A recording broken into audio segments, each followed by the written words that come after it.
Hello there, ladies and gentlemen. Horse here, and I'm back with some more Starfall, starting with Chapter 3 this time. Messed up the name in the last one. Chapter 3, The Cool Kids. The camp information table is draped in dark purple fabric. Rocks and big pine cones hold down stacks of different photocopied flyers. Sitting behind the table is a girl with long black hair. No, not a girl.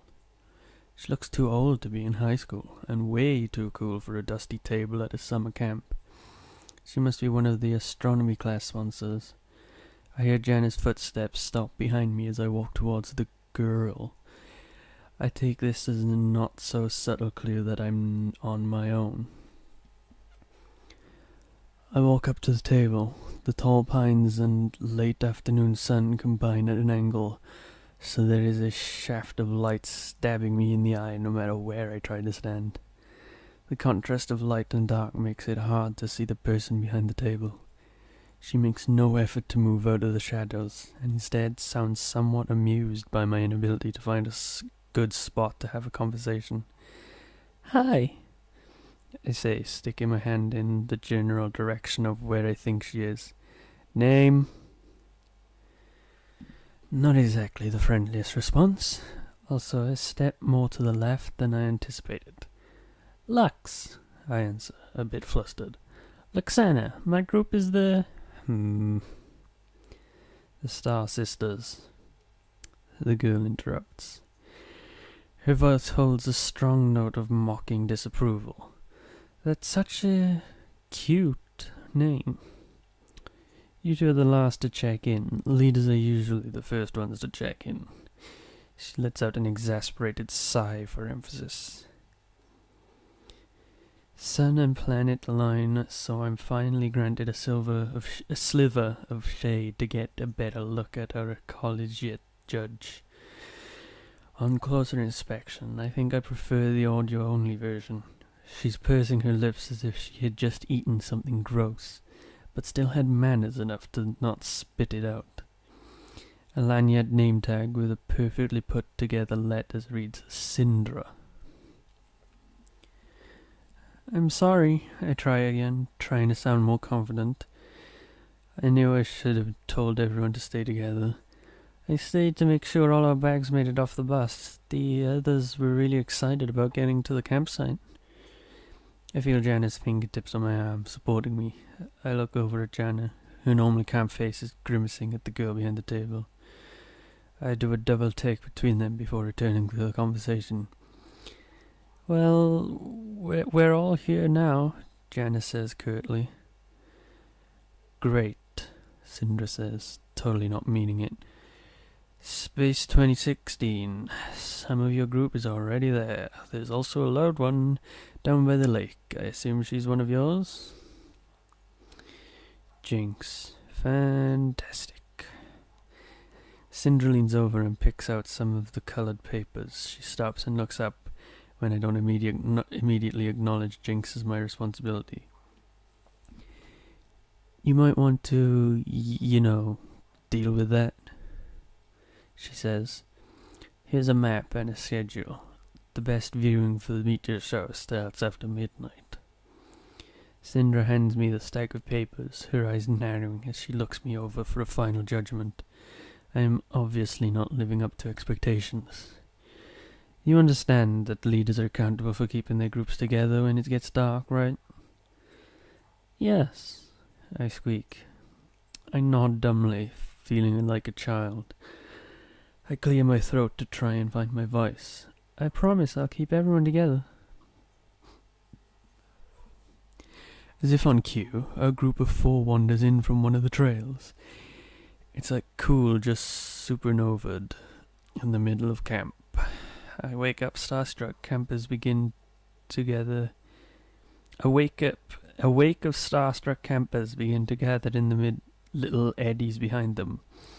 I can't blame them. I can't look away either. "Now, there's a team you can learn something from," Syndra says pointedly. I watch as her snark melts into a smile. "Harry!" she squeals. The center star in the approaching constellation looks up. She brushes her perfectly side-swept peach bangs from her eyes and smiles. A tall redhead, a quiet girl with mint-colored curls, and a kind of cute guy with blonde hair flank their all-too-popular leader. Of course, the group makes their way to us, picking up more followers like a magnet. Not only does each member exude individual awesome, they move together effortlessly. I can't help it. I'm so jealous. My teeth hurt. "Syndra," Harry says. "Are you all done? We missed you on the hike this afternoon." "I had to wait for the stragglers," Syndra says, looking at me. "Yeah," I say. "Sorry about that."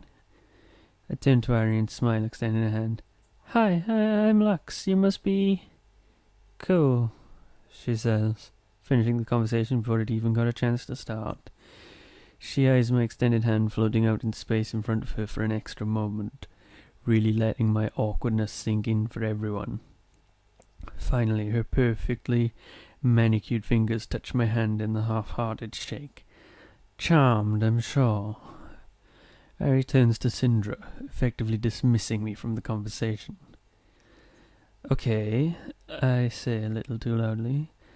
"Nice meeting you, I guess." A breeze starts to blow through camp, and I turn around abruptly and pick a direction to just start walking in. Any direction, as long as it's not towards the information table. Which is exactly when I run smack into Jana. The stack of camp papers goes flying. So much for situational awareness. Once again, I am on my butt in the dusty grass looking up at Jana. Only this time, my annoyance is tempered by the expression on Jana's face. Her earlier grimace had been replaced by a dark scowl. The light breeze around us picks up into a stronger gust. "I have to take a walk," Jana says. She's not asking. She doesn't even look down in my direction. This is weird. I've never seen Jana so angry. "But Jana," I say, grabbing at the flying papers and trying to pull my wind-whipped hair from my mouth at the same time. "They just told us to stay together." It's too late. Jana walks down a shady trail, taking the wind with her. Behind me, above the dying wind, I hear Syndra laughing. I hope it's at something clever Harry must have said. I venture a quick look back, only to catch Syndra looking directly at me and smiling. I turn away and concentrate on putting my multicolored stack of flyers back together, letting the trail of lost papers take me as far away from the cool kids as I can get. Chapter 4. Who needs a map? I find the last flyer curled up in the hollow of a tree. Instead of bending over to pick it up, I let myself sink down into a pile of pine needles and lean against the tree. In front of me is the lake, but now that I've stopped moving, I realize I have no idea where I am. I push my back against this scratchy bark. This trip is not going how I wanted it to. We're not even together, let alone working more as a team. My face feels hot, the back of my throat tightens, the light glinting off the lake in front of me blurs a little. I can feel the water well in my eyes. I start rifling through the stack of papers I've collected to distract myself from my sudden pity party. And not a single stupid map. I let out my frustration out in a groan. How can I be the leader if I don't even know where I'm going? Maps are totally overrated. A guy's voice breaks the background noise of distant campers. I look up.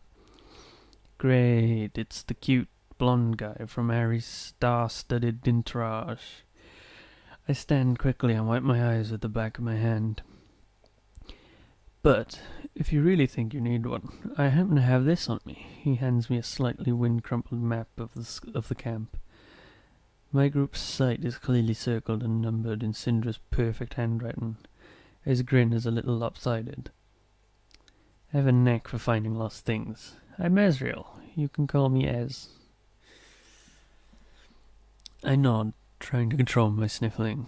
He's still smiling. Is he flirting with me? I look around. He takes a handkerchief from his pocket and hands it to me. Thanks, I murmur awkwardly. Even in the shade of the pine trees, his eyes are really blue. Maybe you can help me find my team. I gesture to the trees around us. This little corner of camp is empty except for the two of us. Seems everybody's lost but me and you. Sounds perfect. He sweeps a lock of blonde hair away from his eyes with his hands and gestures with a gentlemanly bow back to the trail. It's Lux, right? Like a light. Yeah, I nod. If he only knew. My mum had a thing for desk lamps. I feel my bubbly confidence returning. The one that Jinx constantly complains is so annoying. I look over and watch his cocky smile falter for a second. He's not sure if I'm teasing him. It's my turn to smile. Am I smiling too much? I'm just kidding, I offer. Sure, lamps are cool, he says a little relieved, but not exactly my favorite kind of light. You have a favorite kind of light? Come on, doesn't everybody? His cocky grin is back. The small footpath we've been following is about to join up to the large trail that goes back to the lake. Goes back from the lake to the main part of the camp. Are you going to tell me, or do I have to guess? It's silly, but I'm totally forgetting how sorry I was feeling for myself a few minutes ago. For the first time since getting to the camp, I'm not worrying about anything else. Not even tripping over my own feet. Which is exactly when Jinx shows up. A mischievous grin plastered on his face, along with wisps of lake-soaked hair. Her smile tightens as Ezreal steps out of the shadows and onto the path. Hey there, Lux buddy. Find a new friend? Jinx's clap on my back startles me back into reality, and I nearly choke on my tongue trying to answer her. Jinx, this is Ez. I cough, trying to catch my breath. Ez, this is Jinx. Ezreal extends a hand to Jinx. Jinx accepts the challenge and strong-arms him, squeezing his fingers and pumping his hand up and down like some kind of backward arm wrestling contest. Much to Jinx's surprise, Eggs takes the awkward handshake in stride. Jinx yanks him closer. What exactly are your intentions towards our Lux, may I ask? She says in a threatening whisper that all of us can clearly hear.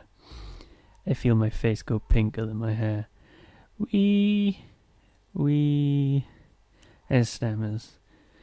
We were just talking about our favorite kind of light. Did you have one? Nice save, Ez. If there's one thing that can distract Jinx, it's talking about herself. Oh, that's easy, Jinx says. She eases some of the tension in her grip and lets go of Ezreal's hand. Ez opens and closes his fingers, double-checking that they still work. Really? I say, surprised. You have a favorite kind of light? Jinx turns to me.